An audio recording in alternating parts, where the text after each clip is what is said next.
aad iyo aad akhyaarta barnaamijka sii sheergaray oo la wadaaga waxaan idiin hayaa xogo xasaasi oo muhiim ah oo inaad ka ogaato akhbaartii ugu dambeysay ee maantay iyo sidoo kaleeto 24 saac ugu dambeysay wixii soo siyaaday. sidoo kaleeto waxaan ku hayaa 4 qodob oo muhiim ah oo inaan kula wadaago ee muhiimta ayaan rabaa inaan insha Allah kula wadaago videogeena insha Allah. waxaan rabaa inaan daqiiqado kooban inaan kugu soo gudbiyo xogo xasaasi ah hadduu alidmo. marka waxaan idinka codsanayaa waxay tahay barnaamijka sii share gareysaan oo la wadaagtaan walaalihiina sidoo kale aad ku share gareysaan groupyada si aan xogtaan u guda galnana waxay ku xiran tahay inaan helno dad aad u fara badan si aan barnaamijkeena sida saxda u guda galno. marka waxaan idinka codsanaynaa inaad barnaamijka sii share gareysaan oo aad ku share gareysaan groupyada. aad iyo aad ayaan idin salaamayaa. habeen wanaagsan qofkii habeen u tahay habeen wanaagsan qofkii maalin u tahayne hadee maalin wanaagsan aniga xaggayga habeen ayay ii tahay. marka waxaan rabaa inaan xogta ugu dambeysay ee maanta soo siyaaday ayaan rabaa inaan idin wadaago hadduu alid insha Allah. aad iyo aad waa idin salaam dhamaantiin calaykum assalaam waraxmatullahi wabarakaatuhu. waa idin jeeda akhyaarta aad u mahadsantihiin. waan jeclahay inaan xogihiin akhriyo laakiin waxaa ka muhiimsan xogaha ugu dambeeyay maantay iyo sidoo kale shalay xogtii ugu dambeysay ee loo gudbiyay Ra'iisul Wasaare Maxamed Xuseen Roble. tan ugu muhiimsan ayaa ah xogtii loo gudbiyay Ra'iisul Wasaare Maxamed Xuseen Roble muxuu ka qabtay fariintii u gudbiyay musharaxiinta oo qarsoodiga ahayd ee aan la wadaagin warbaahinta ayaan rabaa inaan kuugu soo gudbiyo. sidoo kale waxaan rabaa 4 qodob oo muhiim ah inaad ogaato inaan barnaamijka intuu aan ku guda jirno inaan kuugu soo gudbiyo. kow waxa ay tahay midowga musharaxiinta fariinta ee warbaahinta aan loo soo gudbin ama aan loo baahin ee loo dhiibay Ra'iisul Wasaare Maxamed Xuseen Roble ee lagu la wadaagay si uu u gudbiyo fariintaasi sida ay tahayna wax uga bedelo. wuxuu fariintaasi loo dhiibay Ra'iisul Wasaare Maxamed Xuseen Roble laakiin waxaan xogtaasi iyo warbaahinta aan loola wadaagin iyo Ra'iisul Wasaare Maxamed Xuseen Roble warbaahinta asagana sidoo kale lama wadaagin. sidoo kale raggan kale musharaxiintana warbaahinta lama wadaagin. xogtaas oo dhameystiran ayaan rabaa inaan kula wadaago. sidoo kale qodobka labaad Ra'iisul Wasaare Maxamed Xuseen Roble wuxuu la hadla maantay guddiga doorashada hadday yihiin guddiga maamul goboleedyada ee doorashada ee ergada xalinayso calashan ergada ayna saxayso ergadii saxda ma ahayd iyo sidoo kale guddiga heer federaal ee doorashada xogtii oo la wadaagay ayaan rabaa arrimo muhiim ah oo aan raba inaan kala wadaago ayaan rabaa barnaamijkeena kugu soo gudbiyo. sidoo kale qodobka ugu sii daran eedeynta badan ee maanta uu waday ninka lagu magacaabo xildhibaankii hore Idris Dhakhtar wuxuu maanta eedeyn kala dul dhacay ninka la yiraahdo guddiga doorashada Ra'iisul Wasaare Maxamed Xuseen Roble. sidoo kale wuxuu aflagaadeyn aan loo baahnayn warbaahinta ka gudbinaya. waxaan aad iyo aad u jeclaalahay wariyaasha in warka uu qofka ku hadlayo mas'uulka ah waa in laga controla. sidee looga controli karaa waa in indhaha marka qof wareysanayso shuruudda kuwaad waxa kamid ah in aad qofka fiiriso wuxuu ku hadlayane aad su'aasha ka weydiiso ayaa loo baahan yahay. sidoo kale warbaahintu waxa laga rabaa in ay tiraahdo hadalkani xaqiiqba u haysaa mas'uulu ilaa qofku waa mas'uul sababtoo ah reer ayuu matalaa reer ayuu soo matala. marka wuxuu u baahan yahay in laga control hadalka si hadalkaasi warbaahin dadka loogu gudbiyo. maanta warbaahintii waxay isku bedeshay sidee lacag ku subinaa wahada sidee lacag ku raadinaa hab walba ee lacag ku raadi karaan warbaahinta si kasta u weyn tahay lacag ayay maanta raadinaysaa. wabillahi tawfiiq wa isku dhamaata hooshi. marka ninkan Idris Dhakhtar la dhahayo wuxuu eedeyn kala dul dhacay madaxweynaha oo aan hooshani aan shaqo ku lahayn. sidoo kale qodobka ugu dambeeya aan rabaa inaan kula wadaago waxay tahay maxay tahay qayladhaanta weli harsan. waa hadda qayladhaanta weli aanan warbaahinta loo soo bandhigin maxay tahay. waxaan rabaa inaan kula wadaago xogtaasi oo dhameystiran. waa hadda xog dhameystiran barnaamijka marka la sii shargaray akhyaarta waxa waa ku sii shargaray groupyada si aan xogteena aan rabo inaan sida saxda ah kugu soo gudbiyo. anigana xogta ayaan si toos ah kula soo wadaagi doonaa. adigana waajibaadkaaga gudo inaad share gareyso la gareyso barnaamijkayga si aan xogta saxda ah kugu soo gudbiyo. kow waxaan rabaa inaan ku hormarno midowga musharaxiinta. waxaan rabaa 2 qodob oo muhiim ah inaan kula wadaago. kow midowga musharaxiinta waxay ka dalbadeen Ra'iisul Wasaare Maxamed Xuseen Roble qodobka ugu muhiimsan ee ku doodeen ay yiraahdeen ma ku kala dhaqaaqeen waa inaan dagaal wax walba aan ku subinaa Ra'iisul Wasaare hadaada fulin. waxay kow dhaheen Professor Jawaari waa in kursigiisa wixii ka dhacay ha ka dhacaane waa inaad soo celisaa Ra'iisul Wasaare Maxamed Xuseen Roble. Ra'iisul Wasaarihii amarkii lagu faray in gurdigaasi ay soo celiyaan jawaari ileen jawaari waxay ka dhex arkaan danahooda ayay ka dhex arkaan kow dantooda waxaa ka mid in ninkani professor jawaari uu yahay nin khibrad xagga siyaasadda wuxuu ka caawin karaa sida ayakana kursi ay ku heli lahaayeen at least xitaa markii la dhaho kursi way waaye markii la dhaho waa in ku dhawaad 100 kursi waa inay heli karaan waa ninka kaliya maanta furdaami karo ee hawshaas kala wadi karo ayaa waxa ahayd professor jawaari halkaas dhig marka professor jawaari kursiga labaad ee ku doodeen waxa kamid ninkii la yiraahdo Idris Dhakhtar waxay yiraahdeen wax kasta ka dhaco Ra'iisul Maxamed Xuseen Roble Ra'iisul waa yaabay warbaahinta banaanka ayaa laga dhigay looma soo ogolaan warbaahinta in ay ka qayb galaan barnaamijkii ee shalay kula shireen Ra'iisul Maxamed Xuseen Roble fariintii u gudbiyeen Ra'iisul Maxamed Xuseen Roble ay kula doodeen meelna ugu dhaqaaqi waayeen qodobkaas ayaa ka mid ahay marka Idris Dhakhtar sida caawada aragtaan eedeynta oo kala duldhacay madaxweynaha iyo ragga doorashada waad aragtaan sida u dhaqmay okay qaabkaasi oo u hadlay waa qaabkii ay ka rabeen musharaxiinta waxay ku doodeen in wax kasta ka dhacay ninkani waa in dib loo soo celiya xitaa waxay ku sii darsadeen ninkii tuur yare ee habeenarood hanjabaayay ay qodobadu ku sii darsadeen waxay dhaheen Ra'iisul waa inaad wixii ka dhacay waa inaad sidoo kale tutorial kursigiisa u xirtaa aad taliyahaasi nabad sugidda aad ka bedeshaa Ra'iisul saddexdaas arimaanta fuli markaad fuliso sidoo kale waxaan ku haynaa qodob kale oo ka sii weyn Ra'iisul Maxamed Xuseen Roble eed ayaa dusha laga saaray Ra'iisul Maxamed Xuseen Roble waxa la yiri ilaaba warbaahintii looma ogolaan waa laga diiday warbaahinta iyada la soo bandhigay oo fiirso warbaahinta waa laga qariyay qodobadaas waxa loo diiday in loo gudbiyo raggan waxay ku hadlayaan waxa la diiday in Ra'iisul Maxamed Xuseen Roble sharaftiisa lagu ciyaaro sababtoo Ra'iisul dalka wuxuu hogaamiyay ma aha shakhsi ma aha wuxuu hogaamiyay musharaxiinta ma aha wuxuu hogaamiyay waxay ku dhaqaaqeen ay yiraahdeen waa in saddexdaas kursato koow waa in wax laga qabtaa haddii Ra'iisul wax ka qaba weyso ugu wixii dhacana ka mas'uulka maniyo calashan wuxuu ku hanjabayaan waa amni daro wuxuu ku hanjabayaan wixii dhacay hadhaco waa yaabe fariinta ee Ra'iisul Maxamed Xuseen Roble u dhiibayaan ma waxay kala hadlayaan doorashada habkay u socoto mise kursi ayaa loo xiraa waa hada su'aashada taagan raggaad aragtaan oo maanta is leedihiin ragga madax Ra'iisul waxay kala hadlayaan doorasho ayay kala hadlayaan is leedihiin ma aha waxay kala hadlayaan waa kursi waa in nolol xiraa okay jawaari marka ay ku doodayaan bas professor jawaari kursigiisa waxa diiday u soo diiday reerkiisa ayaa u diiday Ra'iisul Maxamed Xuseen Roble si kasta ay ugu hadlay okay marka wuxuu ku qanciyay Ra'iisul waxay ahayd okay waxaan dib ugu laabanayaa guddiga doorashada haddii noqoto guddiga doorashada maamul goboleedyada iyo haddii noqoto guddiga doorashada heer federaal ayaan dib ugu laabanayaa shir degdeg ayaan isku wacayaa bal xoogaa idinka ilan waa dabacsan Ra'iisul Maxamed Xuseen Roble waa nin dabacsan waa nin qaab ahaan ilaahay waxa waa jilciyay waa nin qaab ahaan aad iyo aad u dabacsan laakiinse qorshaha Ra'iisul Maxamed Xuseen Roble horta waxa jirto arin muhiim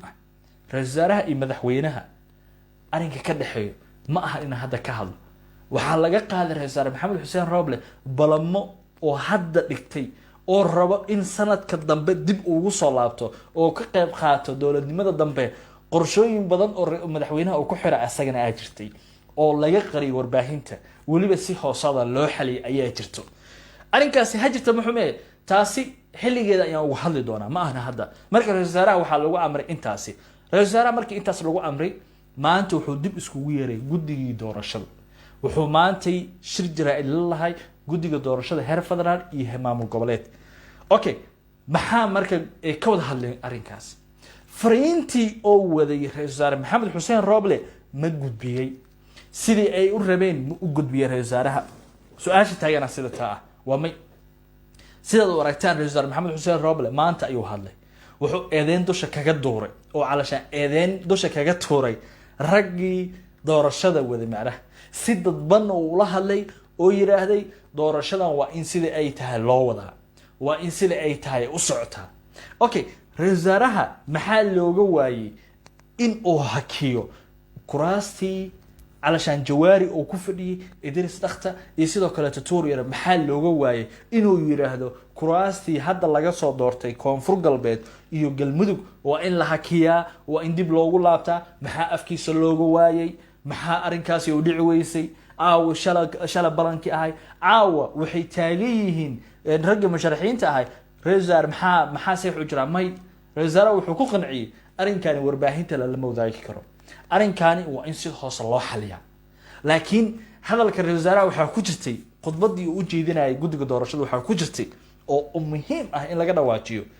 وحيري وإن دورشة سيدك دق أو دعو وإن دورشة لو وضع علشان وإن لو استاجن أيدين أي وضع رجع كلاته وإن لو استاجن وح رجعني وضعن وحي أذان هالكاس دقة وحي دود هالكاس دقة وأسوجي سننا لكن دورشة وح والبابا كإماده إله ما حبض لسكول هرف ريستي لو ما حكيناي لو ما تشوشناي لو ما استاجاي دورشة سيد أي تاي أياد وديسان أيو كو عمري جودك دورشة هير فدرال إمام القبلاتك أوكي جودك مرك إن مام القبلاتك وحولها اللي دورشة إن سيد وحوكلها الأرنكة وإنات أرنكاني أو إن إرجدا للصوت دورناي علشان إرجدا إيه صو مجعلنا يعني نبضنا ده وإنات هوبسان محل هوبنا وكريه لبا أرنا رأينا كل شيء كو وحوح صوت دورناي ونبضنا ده نبضنا ده محي صوت دورنا يعني لبا أي صوت دورنا يعني كو وإرجدا واحد دورنا يصو لبا وحي صوت دورنا يعني أين رجل كراست أترتماي أي ماشي كينا يعني مركا أي كينا رجاسي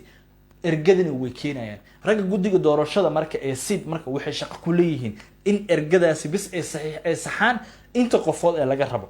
ما قال جربه إرجدا بخل يكو قفض أيا جربه يا صادرنا يو نبضونا ذا أيا كينا ما دام النبضونا ذا أي كينا يعني كلي وحواجبات عصارا إن إهوبيان بخل يكو قفض ميهن إن مجاعيدا مسيحيين هوا إله ما مجع اللوجيرو مجع قادم ما اللوجيرو وحشقة كليهن أما أيك وتا ما بجتو نبضون أيا هوشان ودو نبضون كنيك وتو هذا أيك وتالا أما توصل لهذا أما سسر لهذا أما إذن مدحوينا أسجد لهذا أذيك أيك وتالاه وما تالو رجعني مرك هالكاس أقول قدمنا قدر كحيجة أو رئيس محمد حسين روبل أو كلها اللي جود دورشة وحكم ذا إن فرينت ميدوجو مشرحين تأي كو أمرين وكراسة قار إن لا تشوشيو أو يرهدان إلا وإن لها كيا رئيس محمد حسين روبل أرين كاسو كجود بي علشان وحلو قنعي سيحو صيان ولا هلينا ما نسيد الكلاتنا ولا هذلنا مركب جود جان دورشة مركب وحي هوش وده ما أنت لوصي أمري إن هوش السيد أي تاي يكسي ودان qaabkii loogu talagalay qaab ka wanaagsan waa inay sii keenaan marka guddiga doorashada shaqo kuma lahan maamul gobolka shaqo kuma lahan si kasto loo eedeeyo eedan waxba kama tarto midowga musharaxiinta waxay u muuqdaan rag dhimar rabo batari low ah علشان meeshi qoosti ugu dambeysay ay taagiyihiin qoosti ugu dambeysay ay ku jiraan marka wax walba ay u suubinayaan doorashada waxa kamid ah inay u suubiyaan in ay xabad ridaan waa ragaad aragtaan ee aan xabadda toos ula soo aadeen dawladda ee raba in maamooyinka dabada ay kadaalka galaan waa qaabkaasi rag u dhaqmo waa ragnimeed ma ahan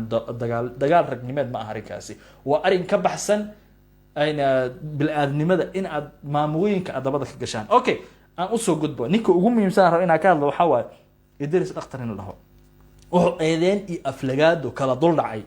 madaxweyne maxamed cabdullaahi farmaajo wuxuu maanta adeegsanayaa hadallo aan loo baahnayn shalay waxaan arkaynay isagoo u doodayo reerkiisa goormo reerkiisa u doodayo ma taqaanin markii la yiri after 1 month doorasho ayaan aadaya ayuu wuxuu bilaabay reerkayga waa in kursi hebel la siiya reerkayga waa in kursi hebel la siiya reerkay maalintaas ma ahayn adar kursi waxa ku raadinaysa ma ahan tolkaaga markii lagu dhahayo way ku soo dooranayaan qaabkaas inaad ugu adeegta ma ahayn qaabka adeegida waxa kamid ah in aad baahidooda aad kala qayb qaadato in aad caawiso in aad garabkooda taagnaato in aad wax walba u suubiso ee ma ahan in aad noo muujiso in aad kursi hebel laga qaaday way looga qaadaya dawladda qaabkaas u socota ma ahan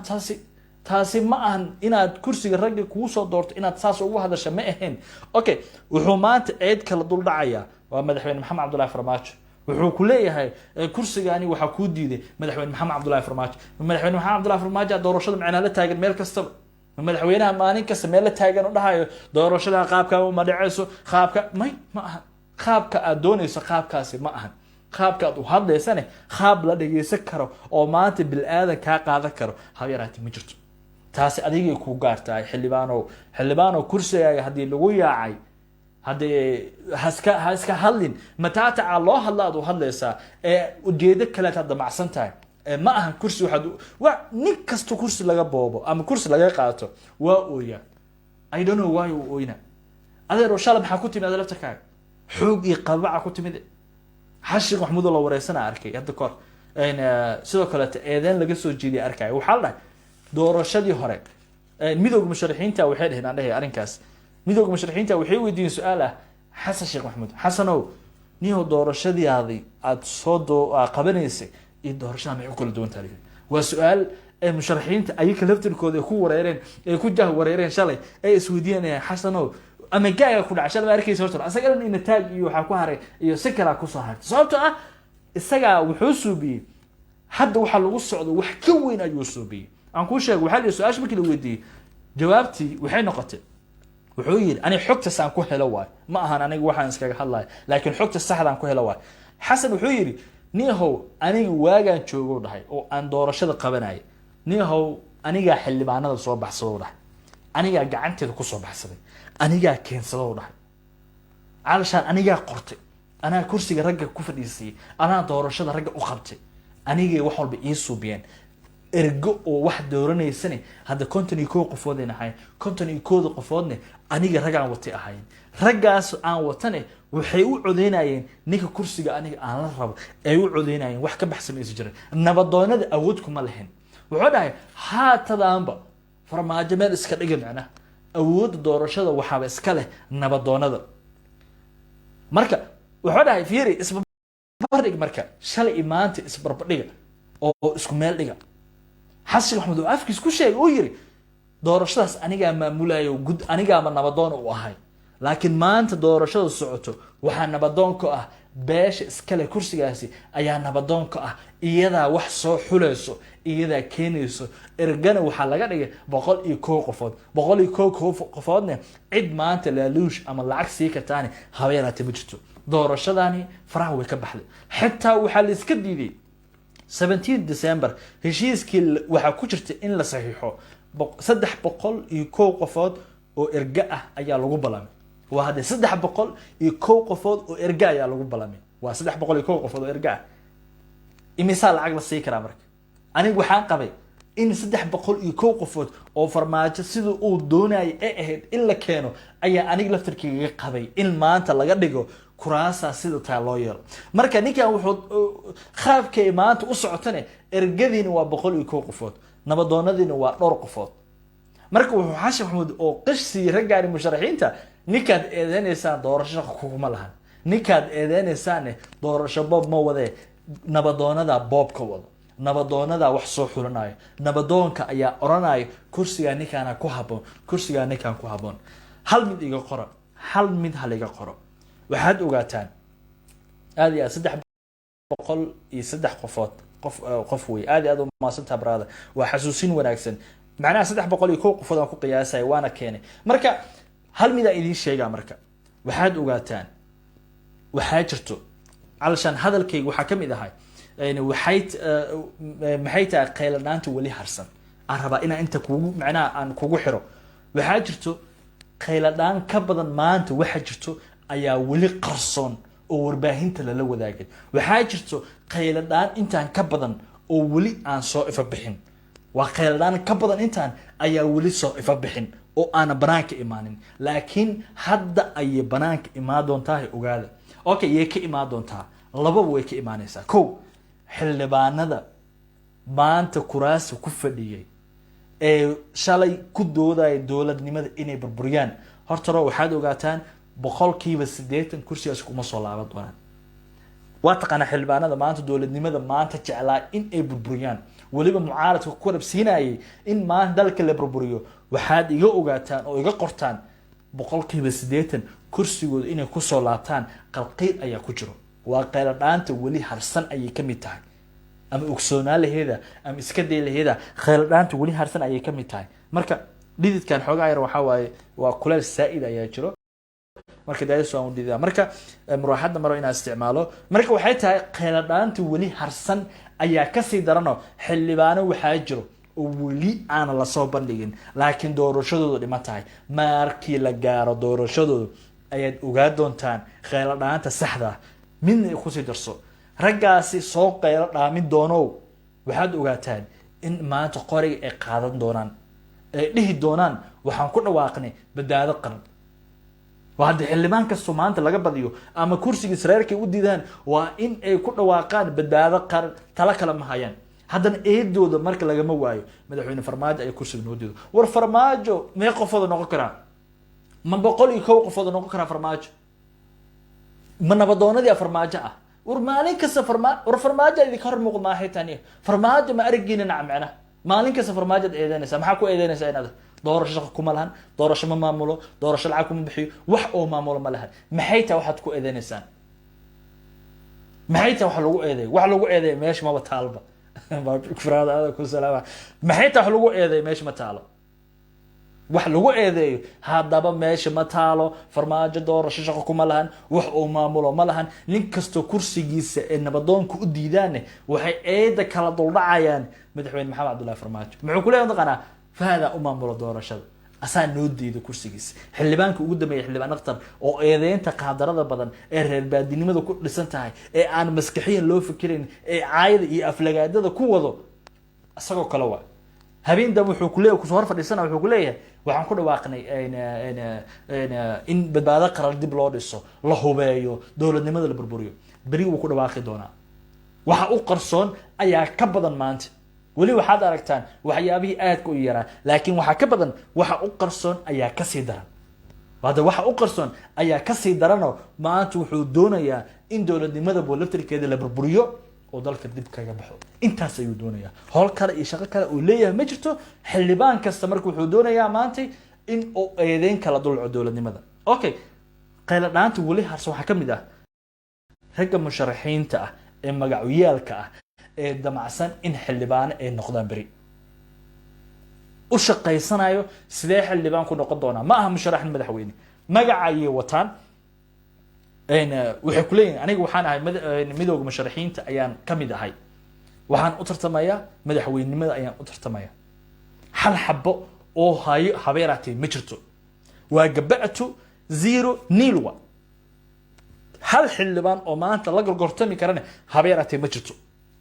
وهذا قاب كاس أي مات وشقيناه وحكم إذا حل بانا مشارحين تأ يعني وحاجوه رأيت نيكل يراد عبد الرحمن شكر عجوه رأي شلي وحضور شديس أو كصاب بحي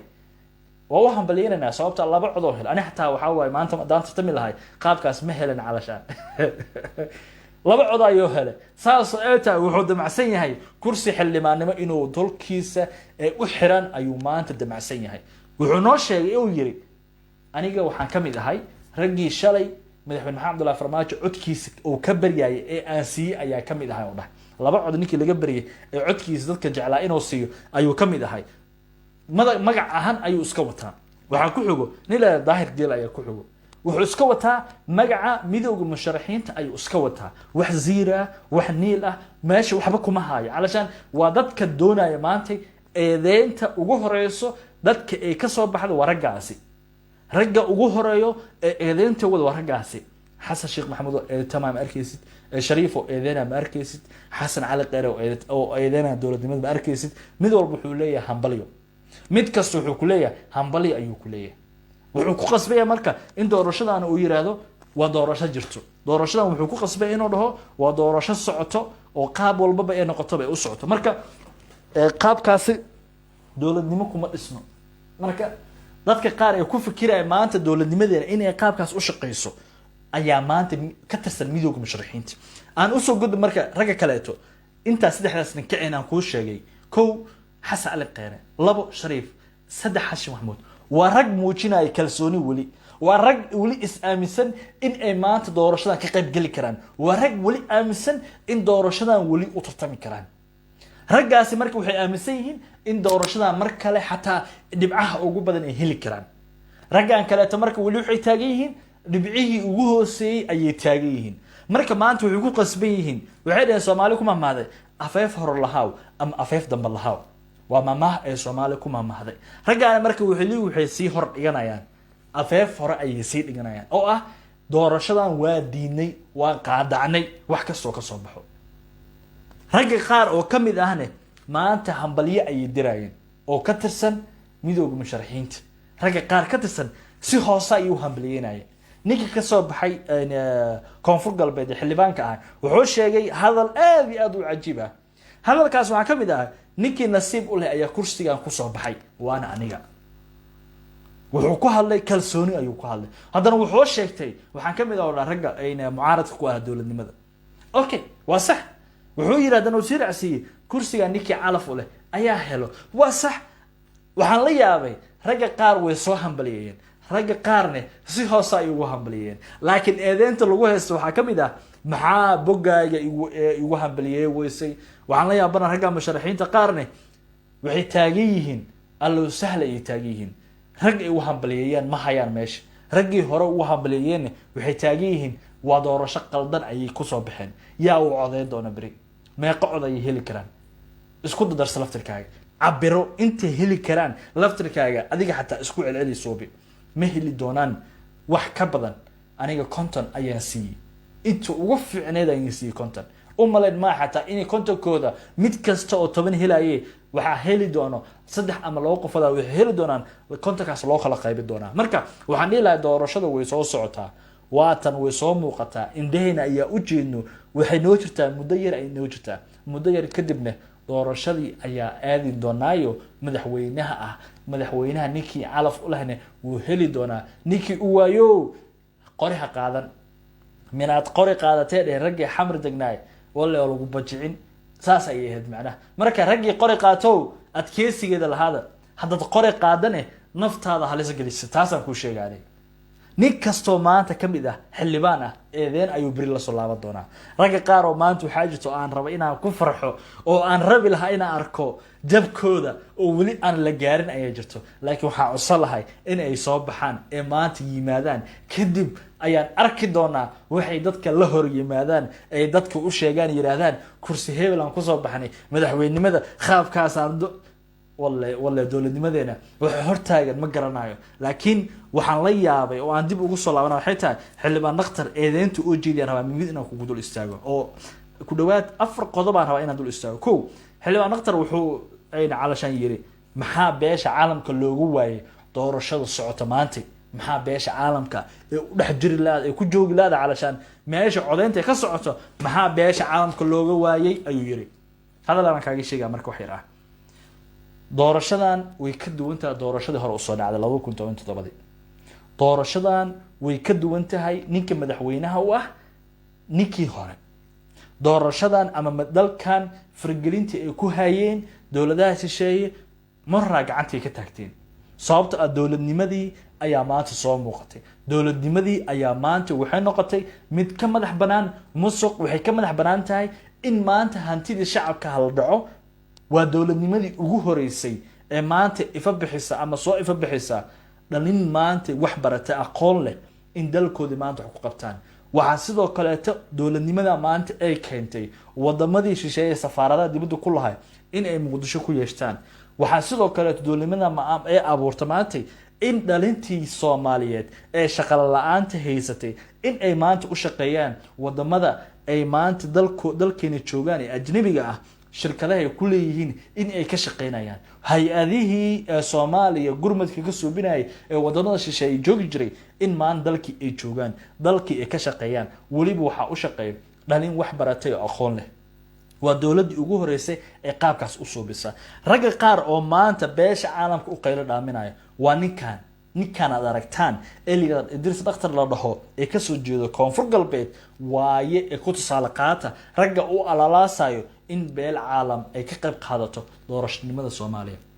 laakiin ilaah mahadi waxa ah in dowladdeena ee meel cad ka istaagtay in maanta fargelin lagu suubiyo arrimaheeda gudaha doorashada waa arrimaha gudaha ee Soomaaliya وسياسة جودها الصومالية صوماليا مدحديدا ayaa laga rabaa in fargelin iyo warmaanta waxa in farxad ah hadii la dhaho farmaajo fargelin wuxuu ku hayaa doorashada farxad ayay tahay laakiin waxa ii darnaa lahayd in maanta la yiraahdo Kenya waxay fargelin ku haysaa doorashada Soomaaliya Kenya ayaa doorashada Soomaaliya meel kasta ka fadhiiso Ethiopia rag ka socda doorashada nimada Soomaaliya maanta kuraasta qaar fadhiyo oo waliba daawanayo qaabka xildhibaan u soo baxaya maanta qaabka dawladnimo u socoto dawladda shisheeye maanta ku jiro ayaa maanta ii darnaa laakiin waxa ii farxad ah in maan dawladnimada isla dawladii lagu eedeynay in fargelin ay ku hayso waa farxad shalay ay ka duwan tahay qaabka u socoto shalay ay ka wanaagsan tahay oo indhaha la iska xiraay indhaha la iska daboolay nalalka la isku darsanay salaada markii la tukanayo la isku gaari jiray heer waxa la gaaray gaala maanan macnaa qaabka u dhaqmaya shalay saas ahayd laakiin maantay way ka duwan tahay doorasho cad oo muuqato 101 erga ayaa ku dooranayso kaliya shuruuda lagaaga baahan yahay soo buuxi okay marka aan soo laabtay ninkan dib ugu soo laabtay Idris Dhakhtar wuxuu cabaad ka muujinayaa maxaa beesha caalamka loogu waayo adeero beesha caalamka kuma coodayaan adiga kuma shaqeeyaan ee waxay u shaqeeyaan dawladnimada Soomaaliya okay qodob kale wuxuu eedeen iyo calashaan xifaaleysi qaldan uu subinaya yaa waxay tahay in farmaajo uu ku eedayo yiraahdo waxa dalkan burburin adeerkiisa ayuu yiri fiir hadalna wuxuu ku dhawaaqay wuxuu dhahay shalay waxaan ahayn dawladda kaliya laga baxo shalay waxaan ahayn dawladnimada ninka saas yeelay warsiyaad bare dalkan waxba u qabtay warsiyaad bare dalkan waxba u soo taray siyaad bare dalkan wax badan u soo qabtay qaladkii ugu weynaa ee noloshiisa iyo dalka uu ka galay waxay ahayd maalintuu diintu u gafaayay ahayd cid kasta ayaa ka soo horjeeday laakiin qof kasta waxay qarsan tahay in dawladnimadii Soomaaliya oo meel sare gaarsiiyay waliba laga cabsado ayuu gaarsiiyay ragii dalka burburiyane waa la ogsoon yahay ragii laamiga fuqsadane waa la og yahay ragii dawladnimada Soomaaliya markii ay dhaqaajiyeen madaxweynaha laga dhaqaajiyo dalka ragii xukunka qabsaday waa ragii baqaarada dawladda fuqsada ayay ahaayeen ragii laamiyada Soomaaliya guba ayay ahaayeen ragaas marka maanta inaad tiraahdo waxay ka masuul ahayn ninkaas inay ma ahan saas حقرين رنت الشك سياد بري وانين دلك وحصو قبتي ايدين هدا ايدين ايسو قفكس ايدين ايو ليهي ايدين تالي هكالا دول دعين نين تاقي انيك تاقين كالا دول دا ساسا كو قيرون ادريس دكتور وانين وريري وانين وريسن كرسيgiisa waxa lagu qaatay sidii loo rabay sidii ay tahay ayaa lagu baxshay sababtoo ah nin kasto nabadoonkiisa u baahan tahay inay soo bixiso oo ka qayb galo tartankaasi ayay soo dooranaysaa okay halkaas marka ugu gudbo qodobkaasi wuxuu sidoo kale to okay waxa raayna ku sheeg yaa ninka kursiga u diiday isaga wuxuu yiri waxa ii diido dhahay farmaajo adaro farmaajo qabiilka aad tahay ma ahan farmaajo waa nin qabiil hebel ah waa la yaqaan nin kasta ayaa yaqaan qabiilkaaga ma ahan qabiilkaaga nabadoon ma ahan nabadoonkaaga ayaa kursiga ku diiday yaa kale ku diidi karo sababta farmaajo awood uma lahan shacab awood uma lahan ayaa awood u leh waa ina su'aasha si weydiisaa waxa awood u leh ragga adiga aad ku matashay kursiga 4 sano ee la soo dhaafay halkaas aan ugu gudbo qodobkaas sidoo kale to wuxuu dhahay hadalku ka dhawaashay marka oo qarqarinayay laakiin ay ka shaqeynayaan asaga iyo xildhibaanadii hore loogu soo raayay calashan loo soo diido kuraasti ay kuwa soo socdo ee kursigooda ay u diidi doonaan beelaha ay ka soo jeedaan ayaa marka hadalku ka dhawaajiyay hadalkan marka waxa ogaataan waa hadal xanaf leh waa hadal u baahan maanta in laga feejignaado waa hadal u baahan Soomaalida waxay ku noqon doontaa wallahi dhibaato ay ku noqon doontaa waa in si toos la iskaga fiiraa wuxuu dhahay in ra'iisul waa in doorashada dhamaantood baqaadacawda marka uu qaadaco waxa qasab ah waa inuu maantay abaabula ama uu subiya hogaan doorashada maanta gaarsiyo meel ka wanaagsan meesha hadda ay taagan tahay wuxuu dhahay waa inuu hogaamiyo u subiya oo hogaamiyo professor Jawaari firiya professor Jawaari hogaamiye ka dhig si doorashada mana dalka socoto oo wax uga qabto waa hadda ninkii shalay beeshiis wax soo diiday ayuu maanta nagu soo dhisaa laba wuxuu dhahay midowga musharaxiintana waa in doorashada dalka ay ka qabtaan waa yaabanaho musharaxiinta waa musharaxiine madaxweynimo rabaan maxay tahay hogaanka loo dhiibayo sidoo kaleeto jawaari waa nin tolkiisa ee kursiga usoo diideen aniga kursi uma diideen anigana ma ana u diideen inaa u codeeyo wuxuu ka mid ahaa dadka u codeyn doona mustaqbalka haddii uu isku soo sharxee aniga waxaan ka mid ahaa dadka u codeyn doona taasaan kuu sheegay Idriisow laakiinse hadalkaani adiga kow kuma ahano ninbaa wuxuu ku dhawaaqay oo tur yara la yiraahdo waxaan aas-aasina oo dib loo soo celinaa oo badbaado qaran ayaa dib loo soo celinaahe saas ogsoonow علشان دجال أيان صوبيننا ساس أيو كنا واقع ما دام كرسي جستلك أسود ديدين دجال أيو كنا واقع مركب حنيه لا رجعني ما أنتي كرسي جود لو أسود ديده أيا وح إذا دو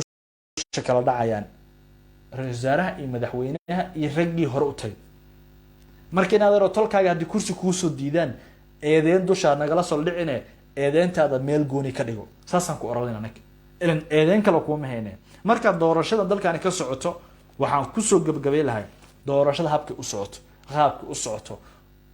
waxaad ogsoonataa doorashada hadda socoto wax ka wanaagsan habeeraatee ma jirto sababta doorashadan waa habkii loogu talgalay inay u dhacdo shalay waxaad ku doodeyseen ay maanta doorasho u socotaa shalay waxaad ku qeelinayseen ay maanta doorashada tahay shalay idinka dalbada doorashada inay maanta noqdo doorashada ban micneedu waxay tahay waa doorasho xaaraan ah qof kasta ayaana boobayo adeer ogolaada kaliya waxa u diyaar garoodaan inaad ka qayb gashaan doorashada madaxweynaha xilliga loogu talagalay way soo dhowdahay December koor ay dhamaado doorashada xildhibaanada marka waxaan oran lahaa aan ku soo gabeynaa in adeerayaalo doorashada waqtigeeda ayaa la joogaahay nin kasta abaabulkaaga iyo tartankaaga kaga soo qayb gal marka waxaan idin leeyahay in guuleysta nabad iyo nolol maalin kasta waxaad ogaataan xildhibaan kasta oo soo baxo 90% xageena waay marka niyada hal dhis insha Allah waynu ka guuleysanaa cadawga Soomaali kuwa gudaha iyo kuwa dibadaba kuwa gudaha waxa kamid ah ragaan midowga musharaxiinta aan rabin in doorasho ay dhacdo waxa kamid ah raga dibadaha raga isku dayay maanta fargelin Soomaali inay ku subiyaan boob doorasho inay ka dhacdo Soomaali jecel ayaa kamid ah marka waxaan idin leeyahay qiyaaray insha Allah ka qayb qaadana dawladnimadeena aan ilaalino markayna qod dawladnimadeena waxyaabaha qaar ee dhibaatada ku ah aan ilaalino waxyaabaha qaar ee diidan Soomaalinimadeena marka kaliya taageernimadeena yeesan noqon in dadka kale u jeestay aan fiirino dawladnimada Soomaaliya marka waxaan leeyahay nabadina way guuleysatay wayna ka guuleysatay ragaad aragteen raga qaar ee eedeynta wadane hadda wuxuu waxba laga soo qabanayo eedeyn social media loo soo jeediyane waxba ma tarto tan wax tarta yaa waxay tahay in aad doorashadaada dhibaatada kaaga soo wajahdo in aad u tagto guddiga xalinta doorashada waxaan idin leeyahay dhaqtarow Idriis dhaqtarow